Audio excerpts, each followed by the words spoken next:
Across the U.S., parents are having trouble feeding their infants. The problem is a shortage of baby formula available for sale. As Amy Kiley reports, in some places, that shortage has become a crisis.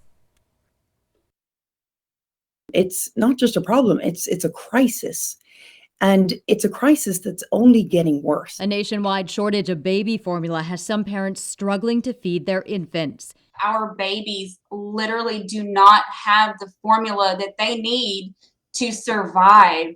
In at least these 8 states, formula is more than half out of stock. The issues are supply chain problems and a February recall and shutdown at an Abbott nutrition plant in Michigan. When 2 formula companies own the majority of the market and one of them has a recall, we should not be questioning how do we continue to feed babies.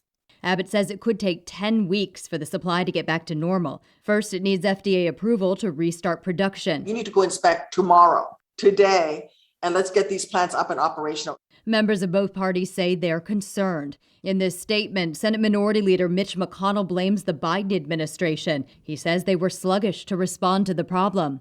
If you're trying to feed your baby, doctors say don't make formula at home or stretch out your supply. Those could lead to poor nutrition. Experts say you might consider switching brands, trying to restart lactation, or asking your pediatrician about using cow's milk or toddler formula. In the long term, we need to make sure that we're finding a solution so we're not in this crisis again.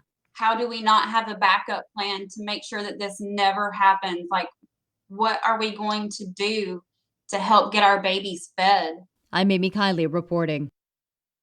And closer to home, the baby formula shortage is being felt by parents in Fresno who are now finding different ways to feed their little ones. Valerie Farnsworth visits the Fresno Chaffee Zoo once a week with her 5-month-old son, Harrison. Unfortunately, the rest of her week is dedicated to a different kind of adventure, hunting down formula. Baby Harrison was diagnosed with a milk allergy, so breastfeeding isn't an option. He takes a specific hypoallergenic formula called Nutrimogen. Farnsworth says once the recall hit, Nutrimogen was barely in stock. Not only can we not find it, but when we do find it, there's always a 20% markup on it. While the White House and FDA work on getting more formula onto store shelves, Farnsworth is finding ways around the shortage, which includes getting help from friends out of state.